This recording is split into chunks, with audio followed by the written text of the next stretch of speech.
The night she asked me to stay started with a garage light that would not turn on and a job I almost turned down.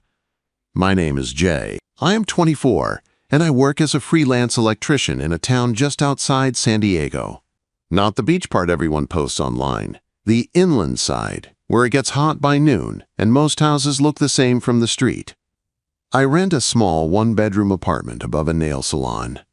My place smells like nail polish in the day and fried food from the diner next door at night. Most of my work comes from an app. People tap a button when they blow a breaker or fry an outlet, and my phone buzzes with a new job. A good week means I cover rent, gas from my old white Chevy truck, and have enough left over to grab a burger on Friday. I like the work. Wires make sense. Power either flows or it does not. People are harder. That Tuesday I was lying on my couch, scrolling through my phone, trying not to think about how quiet my life was, when the app chimed. Single-car garage light not working. Needs fixed tonight. The address was in La Palma Heights, one of those fancy neighborhoods on the hill. Big houses, stone driveways, and gates that close themselves. Not my usual area. My regulars live in old places with bad insulation and older wiring. For a second I thought about ignoring it. Jobs on that side are usually picky people who complain if a wire is not perfectly straight. But the rate on the screen was higher than normal. Double, actually. I hit accept before I could talk myself out of it. The sun was low when I pulled up the hill. My truck rattled past rows of palm trees and perfect lawns. The house at the address looked like something from a magazine. Smooth white walls, huge windows, black trim.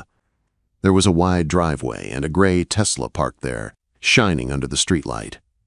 I killed the engine, grabbed my toolbox, and took a breath. My shirt was clean, my jeans were not too stained. Good enough. The side door to the garage was cracked open a few inches. I knocked on the wood with my knuckles. "Hello, it is Jay, the electrician." The door opened wider, and she stood there. She looked mid-30s, maybe a little older.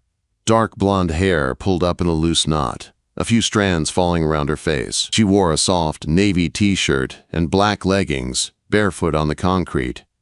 Her eyes were a clear green, steady in a way that made it hard to look away. "You are right on time," she said. "I am Harper."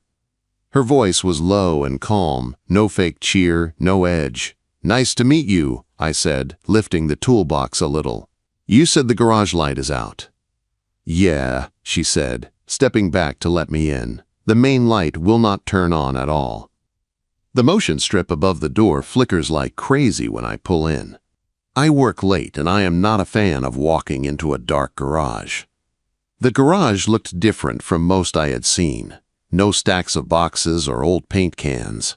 Everything was in its place. Tools on a pegboard. Bikes hung clean on the wall. The only mess was a cardboard box half open near the back.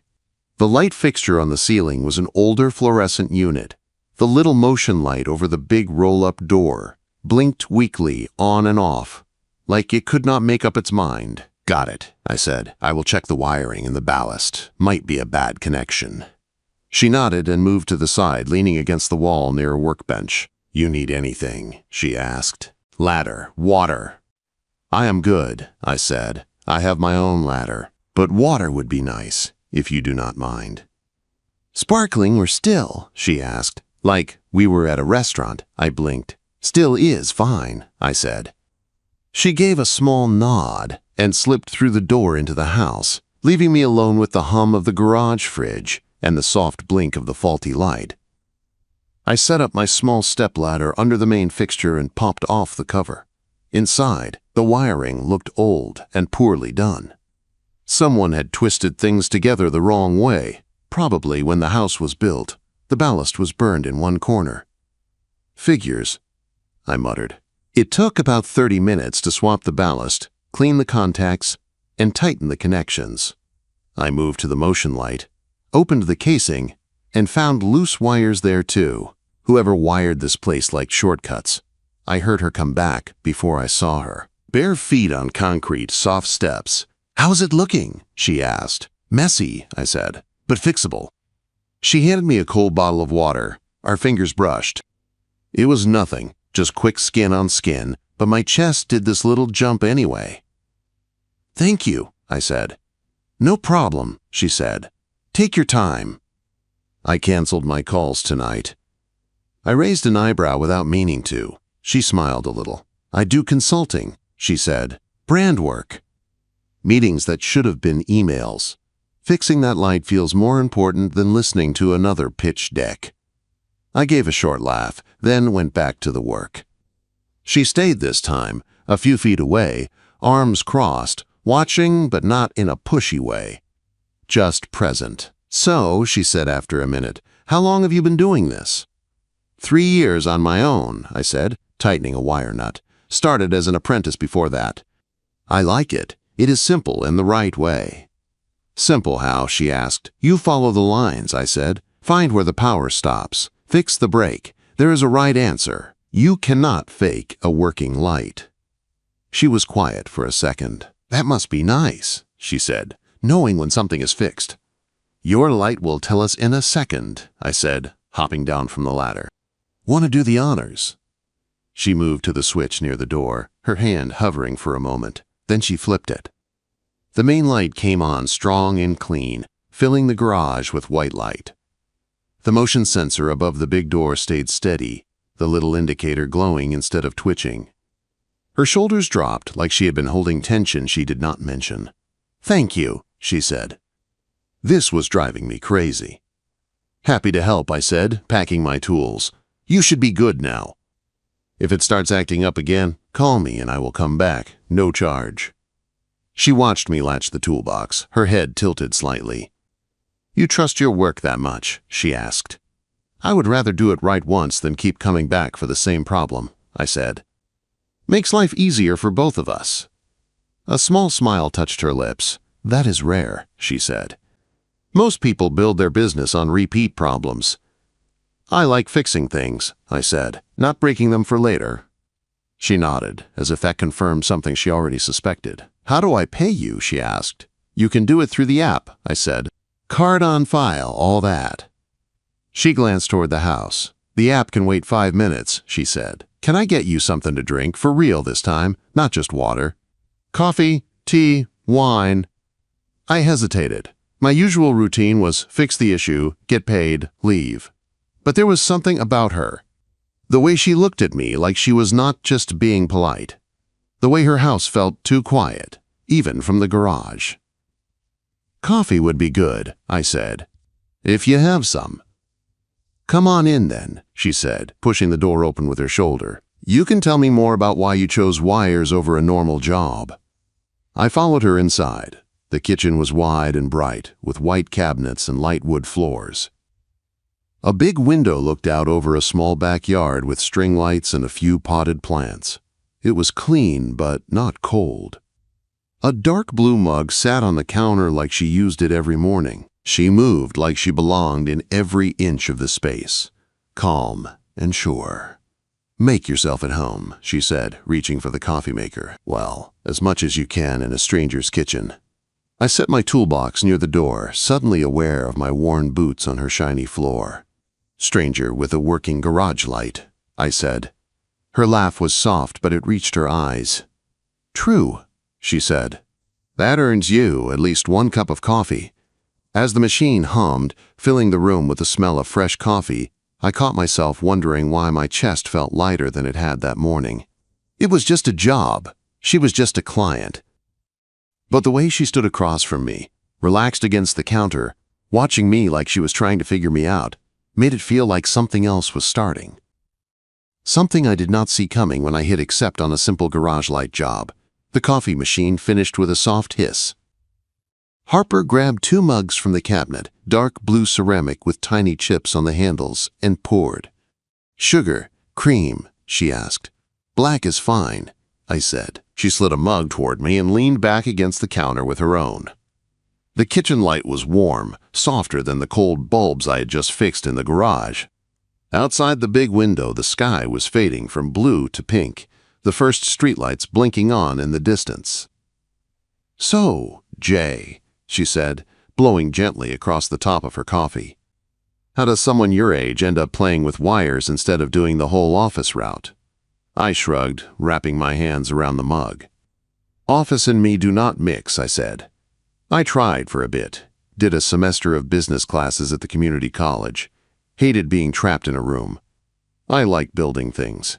Fixing things. My uncle is an electrician. I started helping him on jobs when I was 16. It just stuck. Your uncle's still around, she asked. Yeah, I said. He is across town. More big contracts now. I went my own way. Smaller jobs, my own schedule. Less money, but more freedom. Freedom is not cheap, she said. Most people trade it for a steady paycheck.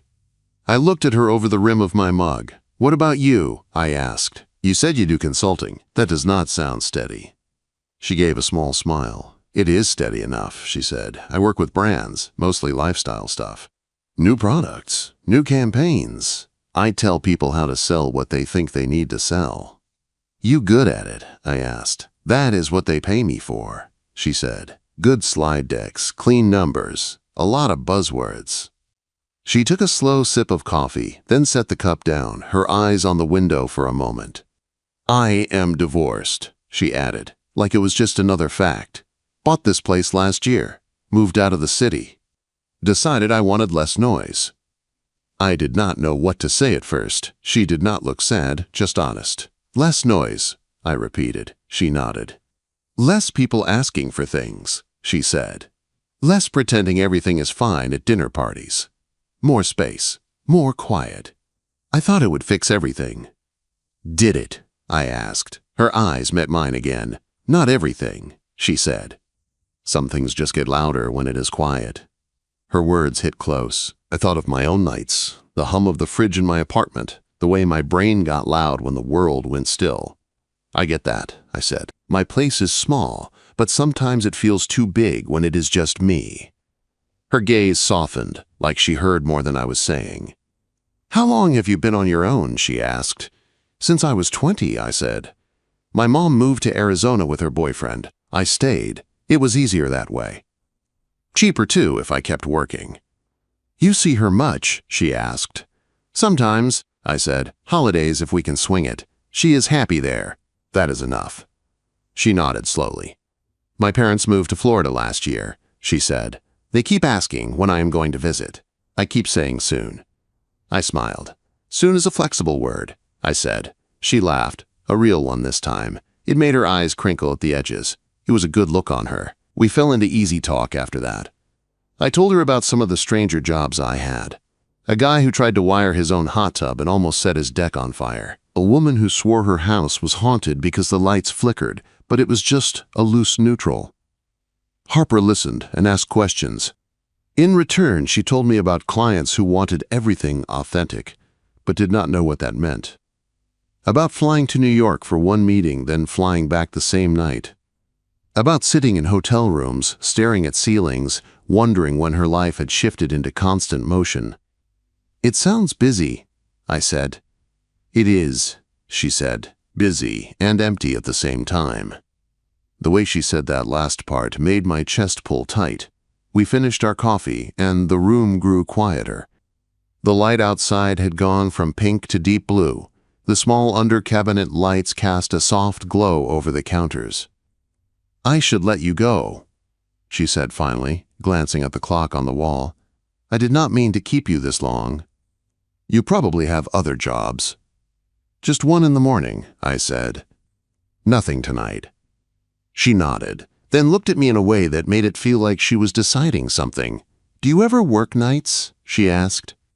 If someone needs it, I said. Why? Her fingers tapped lightly on the edge of the counter. The lights in my back patio are wired to a weird old timer, she said. Sometimes they stay off when I need them and come on at 3 in the morning when no one is outside. It is not an emergency, but I do not love walking back there in the dark either. I can take a look, I said. Not today. I do not have my tester for that kind of box on me, but tomorrow or later this week works. She held my gaze for a second. How about Friday night? She asked. I have calls all day. It would be nice to know the lights work when I finally shut my laptop. Friday is open, I said. Text me through the app or call. Whatever is easier. I will text you directly, she said. The app can be a bit slow. She walked me to the front door. The house felt different now that I had seen the inside. Less like some perfect design, and more like a place owned by a person with their own cracks. At the door she opened it, and the air from outside flowed in. A little cooler now. The street was quiet, just a neighbor pulling into a driveway down the hill. "Thank you again, Jay," she said, "for fixing the light, and for the conversation." "Anytime," I said. "Well, the light part is my job. The other part was good." She smiled, a small, real one. "It was," she said. "Drive safe."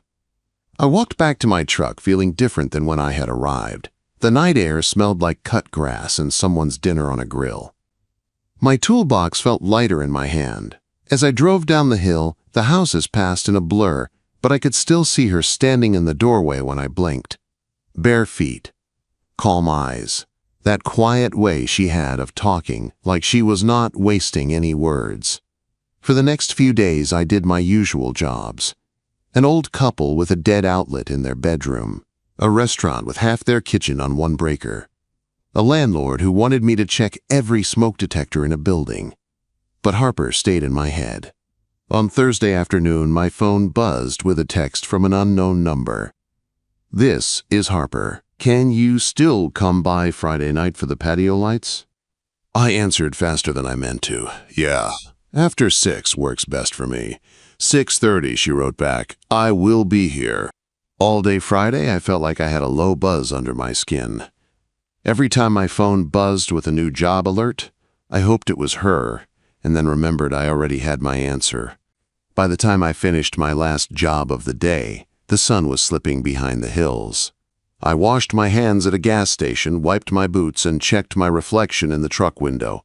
Same face, same worn cap, same tired eyes. I did not know why I cared. She had already seen me covered in dust in her garage. Still, I straightened my shirt before I rang her bell. The side gate was open this time, a small light over it casting a warm circle on the path. A text buzzed. "Backyard is open. Come around." I followed the stone path along the side of the house. The sky above was a deep navy, a few stars starting to show. As I stepped into the backyard, I stopped for a second. It was simple, but beautiful. A small deck with a table and 2 chairs. A few planters with herbs. String lights hung overhead, off for now. The house's big windows glowed from inside. Harper stood near the back wall, next to a gray metal timer box mounted under the eaves. She wore a soft, long-sleeve shirt and jeans, her hair down around her shoulders. There was a glass of red wine on the table behind her. "You found it," she said, a small smile on her face. "Hard to miss," I said. "Nice setup." "It is better when I can see it after dark," she said, nodding toward the lights. "Right now they come on when they want." She stepped aside so I could get to the box. I set my toolbox down, popped the cover, and whistled under my breath. "Someone did not read any directions," I said. "That tracks," she said. "The last guy rushed through everything." I paid him, and the lights never worked right. I worked in silence for a few minutes, tracing wires, checking the timer, testing voltage. She stayed close, arms wrapped around herself against the slight chill. "How is your week?" she asked. "Busy," I said. "Good. Yours?" "Too many calls," she said. "Not enough time outside. Tonight is my reward." I glanced over. "For making it to Friday?" I asked. "For making it through it," she said. I fixed the last connection and shut the box. "Okay," I said. Moment of truth. We both looked up at the dark string lights. "Want to hit the switch by the door?" I asked. She walked over to the sliding door, flipped the switch, and turned back. The string lights blinked once, then came on in a soft, even glow. The yard filled with warm light. The plants, the table, her face, everything looked softer, closer. Her shoulders relaxed. "There it is," she said. "Real light." "No random 3 in the morning shows now," I said. "They will turn off when you tell them to." She looked at the lights for another moment, then at me. Something in her eyes had changed. A little less distance. A little more something else. "Thank you," she said. "You really did fix my whole week." "It is just wires," I said.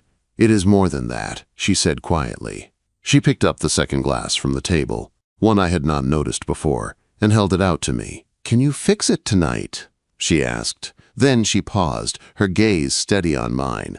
"And stay." For a second I thought I had heard her wrong. The string lights glowed overhead, casting a soft golden light over the deck. The night air smelled faintly like rosemary from the planter by the railing. Harper stood in front of me, one hand holding her own glass, the other offering me the second. "Can you fix it tonight?" she had said. Then she looked straight at me, no smile to hide behind. "And stay." My throat went dry. I took the glass from her, my fingers brushing hers. The touch sent a quick jolt through me, sharp and warm. "Yeah," I said, "I can stay for a bit." Her shoulders eased, just a little. "Good," she said. "I would like that." We sat at the small table under the lights. She took the chair facing the yard and the open sky. I sat across from her, my toolbox resting closed by the door, like a line between my usual world and this one. For a while, we did not say much. The quiet felt different than the quiet in my apartment. It did not press in on me. It just sat there, soft, leaving room for something else. She took a slow sip of wine. "I know that sounded strange," she said at last. "Asking you to stay." "It did," I said, "but not in a bad way." Her lips curved a little. "I work with people all day," she said, "but it is not real. It is screens and perfect smiles and words that mean nothing. Then I close my laptop and this house is quiet, too quiet." She traced a line on the table with her finger. "When you were in the garage the other night, it felt different," she went on. "You were not trying to impress anyone, you were just doing your job, one wire at a time. It was honest. I did not realize how much I missed that." I looked at her across the table. The light caught the faint lines near her eyes, the way her hair fell over one shoulder. She did not look like a client anymore. She looked like a person trying very hard not to feel alone. "I get lonely too," I said, "even when I tell myself I am fine." She watched me with that steady gaze. "What do you do when it hits?" she asked. I thought about it. "Sometimes I drive," I said. "Nowhere special, just around town. Past houses with lights on. I like knowing there are people inside. Families arguing over what to watch, couples doing dishes, kids getting yelled at to go to bed. It makes the world feel less empty."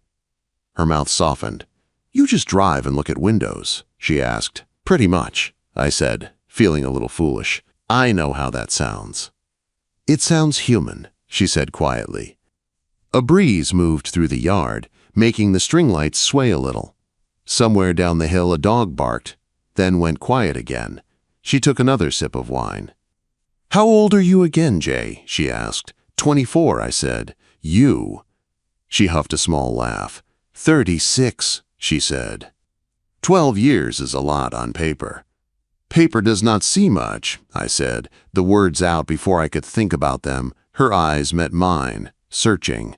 "Maybe not," she said. We fell into talking again, little pieces at first. Music we liked, foods we hated. She teased me for never having been outside California. I teased her for having a whole yard but no dog. Then the talk shifted, like it always seemed to, with her. She told me about her ex-husband. His name was Mark. They had met in college when everything felt big and possible. He liked that she was driven. She liked that he seemed steady. Over time, she said, his steady turned to distant. He was here, but not really, she said. Always somewhere else in his head, always with someone else in his phone. She said it flat, but her fingers tightened slightly around the stem of her glass. I kept telling myself things would go back to how they were, she said. Then I realized we had not been that version of us in years. So I left, signed the papers, packed the boxes, chose quiet over a lie. "Do you regret it?" I asked. She breathed out slowly. "I regret how long I stayed," she said. "I do not regret leaving." I thought of my mom, how long she stayed with men who made promises and broke them, how she always found a way to blame herself. "You did something hard," I said. "Most people just talk about it." She looked at me like she was trying to figure out how I saw her. "What about you?" she asked. Any big heartbreaks I should know about before I keep inviting you to fix all my bad wiring?" I smiled a little. "Two small ones," I said. "Nothing like divorce. One girl in high school who wanted someone with bigger plans. One last year who wanted me to quit this and get a job with a name badge and a clock to punch." "Why did you not?" she asked. I looked up at the string lights. "Because I like knowing that when I fix something, it stays fixed," I said. "Because I like being the person who shows up when things do not work. Because I would rather be tired from climbing ladders than tired from sitting at a desk." Her gaze stayed on me, warm and sharp at the same time. "She did not see that as enough?" Harper asked. "She saw it as me hiding," I said. "Maybe she was right, but this feels more like me than anything else has." She was quiet for a moment. "It is enough for me," she said softly. My chest did that pull again. We sat there as the night deepened. Our glasses emptied and refilled once. The conversation slowed, but the connection did not. Every time I looked up, her eyes were already on me. At one point she stood and moved to turn off the porch light by the door, leaving only the string lights overhead. The yard went darker, the glow from above softer, almost like we had stepped into our own little circle cut out of the rest of the world.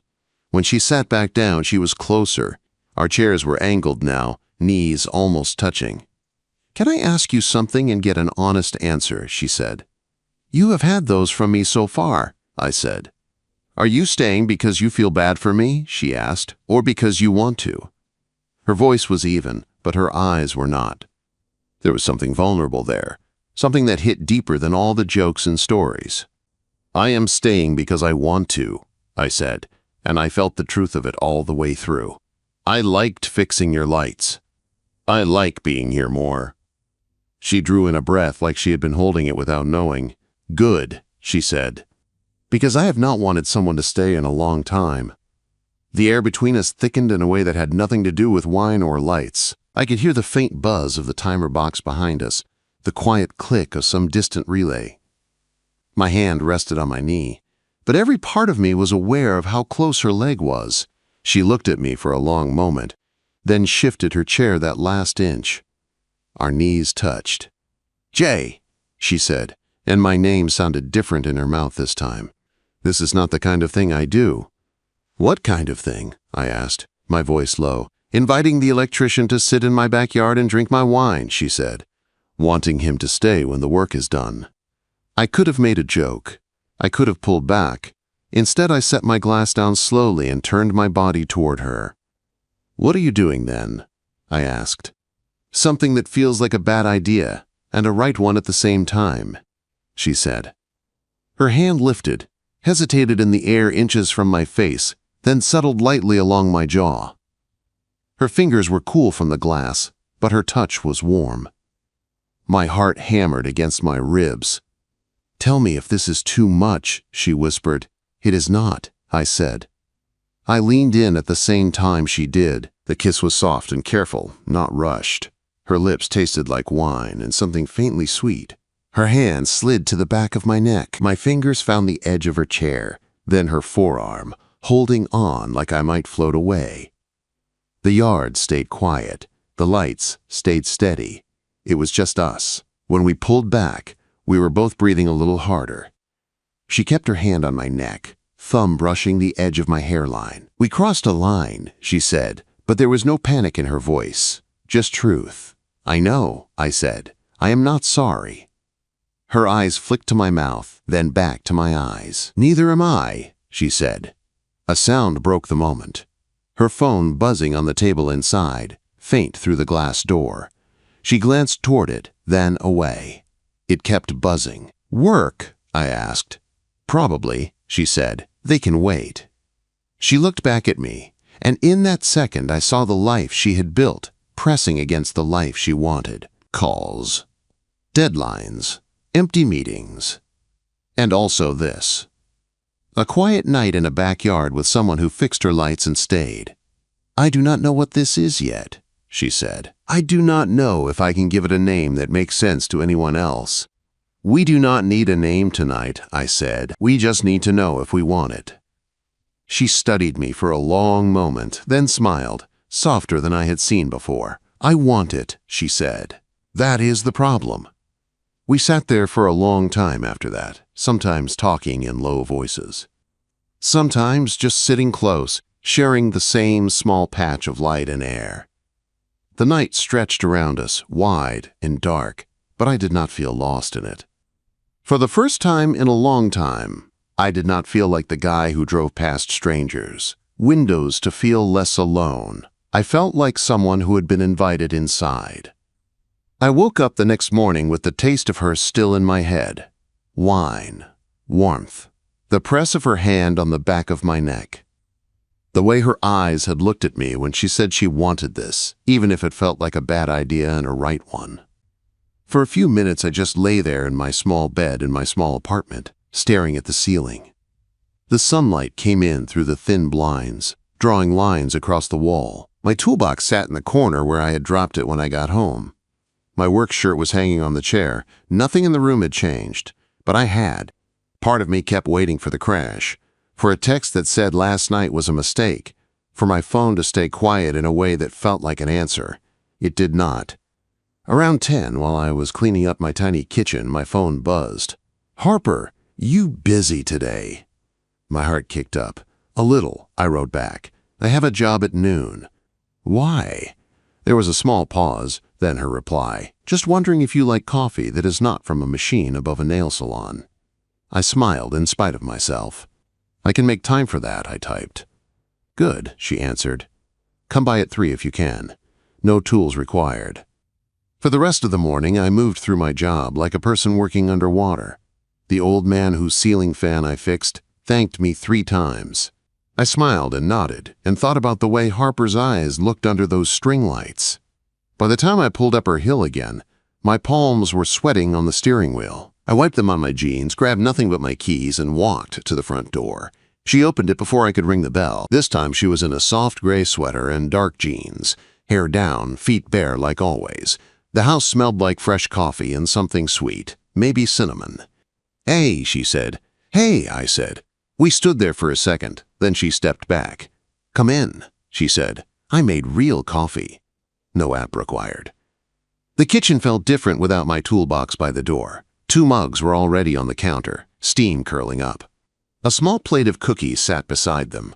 We each took a mug and sat at the island like we had the first night, but there was something new between us now. Not tension exactly. More like a live wire, humming low. "How are you feeling today?" she asked. I took a sip. The coffee was strong and good. "Tired," I said, "but in a way that feels okay." She nodded. "Same," she said. "I thought I was going to wake up and panic."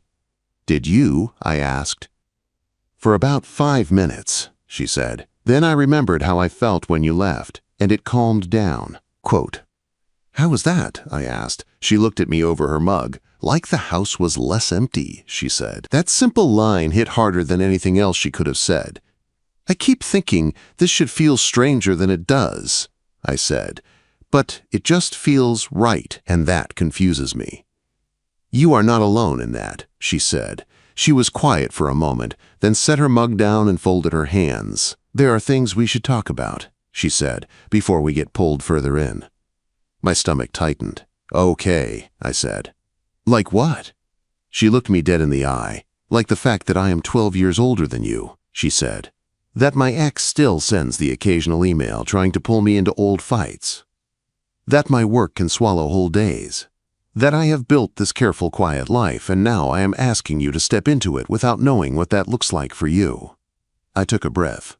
"Okay," I said. "Then you should know things about me, too. I do not have a big plan yet. I have debt from tools and a truck that could die any week. I have a dream of opening a little shop that might never happen. My apartment is small and loud at weird hours. My life is not shiny." She listened, her face open. "Do those things scare you off?" she asked. "They should," I said, "but they do not. Do mine scare you?" Her mouth twitched. "They do," she said, "but they do not matter as much as I thought they would." We sat there in that truth for a minute, 2 lives that did not line up on paper, facing each other across a kitchen island. "I do not know where this goes," I said. "I do not know how to fit into your world, or how to fit you into mine. I just know I feel better when I am with you than when I am not." She let out a shaky breath that might have been a laugh. "You keep saying things I am not used to hearing," she said. "Honest things?" I asked. "Yes," she said. "Those." She stood then, walking around the island to my side. She leaned against the counter next to me, closer now. I could smell her perfume, light and warm. "Can we agree on something?" she asked. "What?"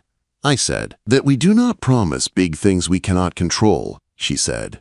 "We do not pretend this is simple. We do not hide from what it is by calling it nothing. We just take it one day at a time and see if it still feels right in the morning." I looked up at her. "I can agree to that," I said. "As long as taking it one day at a time still means I get to see you." Her eyes softened. "That is the entire point," she said. She reached out and brushed her fingers over my hand where it rested on the counter. I turned my palm up and laced our fingers together. Her grip was firm and warm. "You know there will be people who do not get this," she said. "My friends. Maybe my family. Some of your people too." "Most of my people do not look past the fact that I show up when they call," I said. "But yeah, some will not get it. Let them not get it." She smiled at that. "Who taught you to be like this?" she asked. "Like what?" I said. "Steady," she said. "For someone who drives around at night looking in windows, you are very steady." "My uncle," I said. "He always said if you do not trust your own choices, no one else will either." "Smart man," she said. We moved to the couch after that, coffee cups on the table, sunlight spilling across the living room rug. She sat close enough that our thighs touched. It felt natural, like that space had always been meant for us. We talked about smaller things for a while, a movie she thought I should watch, a cheap taco place I swore was the best in town. She promised to test that theory herself. At one point, her phone buzzed on the table. She glanced at it, then flipped it face down without checking. "Work?" I asked. "Probably," she said. "They can live without me for a Saturday." "You sure?" I asked. She turned her head, looked right at me. "I am choosing this right now," she said. "They can manage their own slides for a few hours." I leaned in and kissed her. This time there was less careful testing. It was deeper, more certain. Her hand slid into my hair. My arm went around her waist, pulling her closer until she ended up half-leaned against my chest. Her heart beat against my side, fast but steady. After a while we just sat like that, her head on my shoulder, my cheek against her hair, quiet together in a house that was not quiet anymore. Later, when the light outside started to fade, I knew I had to go. I had an early job in the morning, and she had emails building up on that flipped phone. I pulled back gently. "If I do not leave now, I will fall asleep right here," I said. "You say that like it is a bad thing," she said, but she smiled as she sat up. "I snore," I said. "Trust me, it is." She laughed and walked me to the door. On the threshold we stopped. The same place we had stood the first night, when I was just the guy who fixed the light. "Jay," she said, "if you ever start feeling like this is too heavy or too strange, promise you will tell me. Do not just disappear." "I promise," I said, "but you should know I am not planning on disappearing." "Good," she said. "Neither am I." She leaned in and kissed me one more time, short and soft. A promise, more than a question. "Drive safe," she said. "I will," I said. "Text me if any lights misbehave." She smiled. "I might text even if they do not," she said. On the drive home, the town lights glowed on both sides of the road. For the first time in years, I was not tempted to slow down and look into other people's windows. My own life felt like it finally had something worth looking at. I still had the same truck, the same small apartment, the same toolbox waiting for the next job. She still had her big quiet house on the hill, her calls, her past. We were not fixed, like a circuit with one right solution. But we had found a way to let our lines cross, not by accident, not by mistake, but by choice. She had hired me to fix her garage light. Now, when my phone buzzed, it was not just dispatch or strangers with dead outlets. Sometimes it was her. "Can you come by tonight?" Not always for work. And when I said yes, it was not just about wires anymore.